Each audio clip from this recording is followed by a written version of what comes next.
The hip hinge. This is what I believe to be the most important training technique that we have. Not only is it great for improving our posture, our standing or sitting posture, it is also great at helping us develop greater movement capacity in general, because our hips are our primary movers. They connect our trunk to our legs, and so if we can move them freely and naturally and harmoniously, then our trunk can remain stable and we don't have to compromise its integrity in order to move. So, because this technique is so important, as my comprehension and experience with it continue to develop, I will periodically make a video discussing it and demonstrating how to do it better and better. So that implies that I am still learning how to perform it optimally. And I continually experience greater and greater benefits through practicing it. I've been practicing it regularly for about 5 years now, originally starting through the inspiration of Flowbility, an account on Instagram that I stumbled upon. I can't remember how, but I was really inspired by his training techniques. He used the hinge almost exclusively because it is so effective and pragmatically applicable to our daily lives. And it's simple yet extremely complex if you're willing to pay attention to all the nuances. And so it's some of those nuances that I hope to discuss in this video. Starting with our feet, we'll move up through our body all the way up to our head, because this is a full body training technique. So our feet planted on the ground, balanced, neutral, even distribution of load.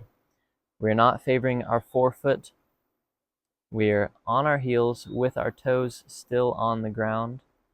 We're not favoring one side or the other, so the lateral or medial parts of our foot. We want to maintain even distribution. So you'll notice sometimes your first metatarsal, where your big toe connects, might start to lift up. That needs to stay in contact with the ground at all times. But same is true for the outside of your foot. You don't want that to lift up either. We're not allowing our toes to lift up off the ground, which might happen as you get deeper into a squat. So maintaining contact with all parts of the foot and not favoring any one portion of the foot as well. So because our heels are in contact with the ground, we're better able to train this posterior chain of tissues. And our hamstrings are the group of muscles that we are focusing on primarily. So that's feet. Ankles are also remaining neutral, as they are right now, if you can see. I'm not allowing them to splay outward or collapse inward, keeping them in a neutral orientation, which translates upward to our knees. Same thing, not collapsing inward or splaying outward. Neutral knees, which translates upward to our hips. So this is the fundamental joint involved with this movement. We are moving our hips, not our pelvis. So if your pelvis moves when you hinge, that means your spine is moving. We are maintaining a neutral pelvic orientation, which I will discuss a little more in depth in a moment. And by maintaining that neutral pelvic orientation, we are allowing our hips to move independently of our spine, which helps us develop our hips' capacity to move.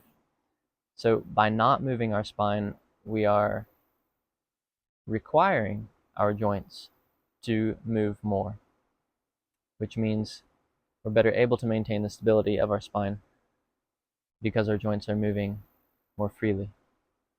So pelvic orientation, if you can pay attention to my waistband here, this is posterior tilt and that is anterior tilt. We are maintaining a neutral orientation.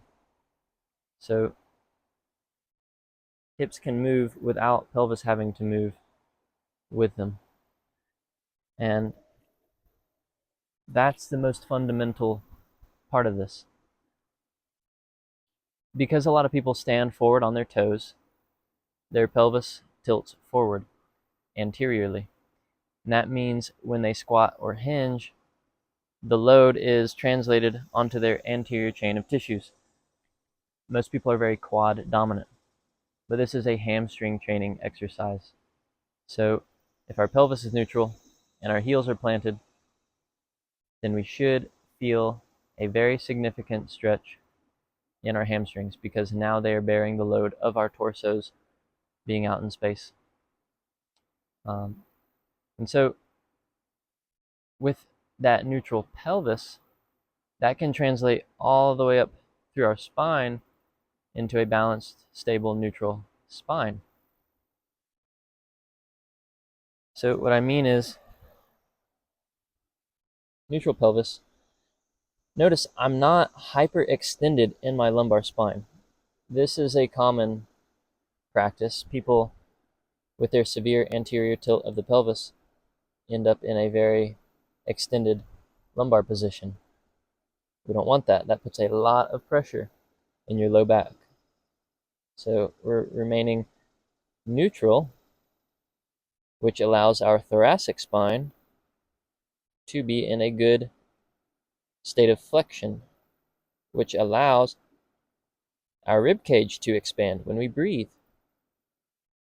which allows our shoulders to be nice and wide and stable instead of having to pull them back for stability, which constricts our capacity to breathe. And we can keep our neck nice and long instead of this kinked position that we maintain due to our screen time and passive postures. So you can see the entire spine is benefiting from simply maintaining this position and breathing here. So this is very much a full body training position.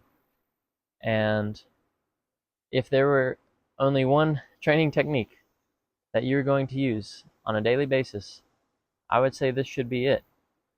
This is something that I do every day, multiple times throughout the day. It can prepare me for work, or it can help me relieve tension after work. It can prepare me for a long bout of sitting, or help me reintegrate after a long bout of sitting. It's great for nearly any circumstances, and it translates into all kinds of movement. So the habit of quad dominance is ineffective for most of our functioning. If you think about the way that people run, you're not pushing forward into the next step. You are pulling yourself along, just like how a horse gallops, or really any animal in the wild is a great representation of this. They pull at the ground to propel them forward. They don't push from behind.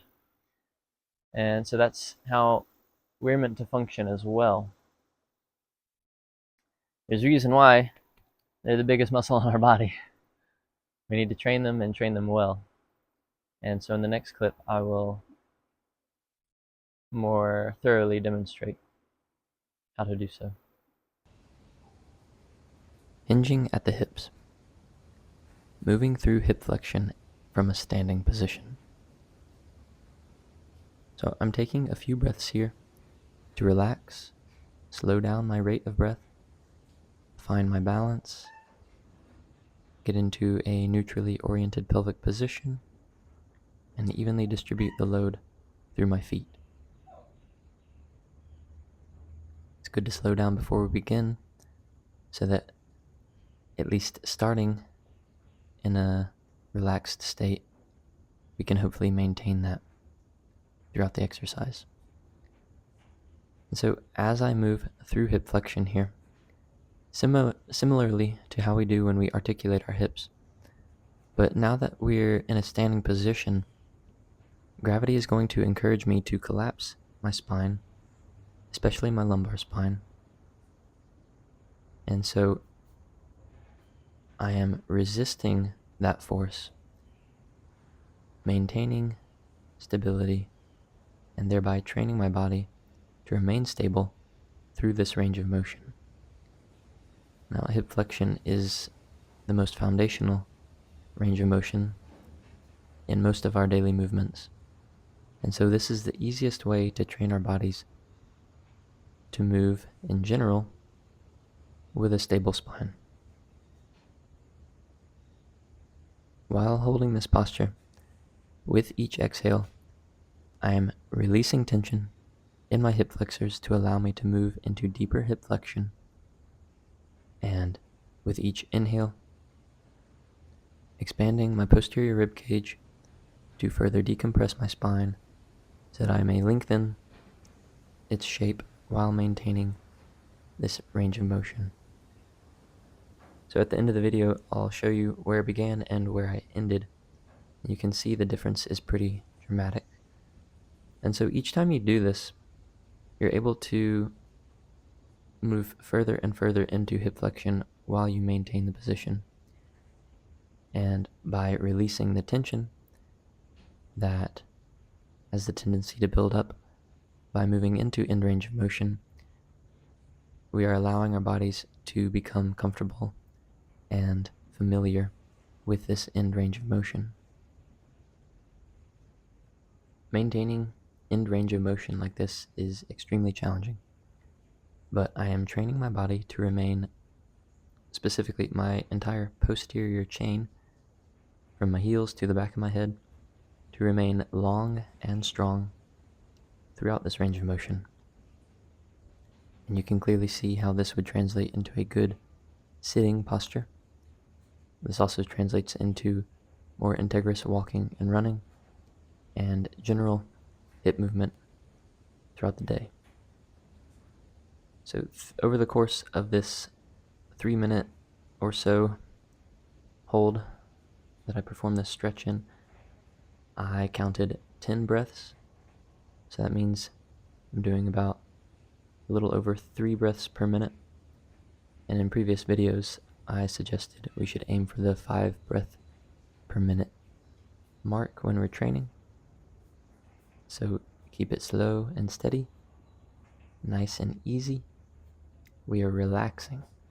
We're not straining here. And then feeling my hamstrings shorten in order to bring me up, not squeezing my glutes. And then once again at the top, relaxing, finding my balance, maintaining stability. Continuing to let go of tension in the front of my hips, allowing my pelvis to continue to move forward underneath my torso for a fully erect standing position.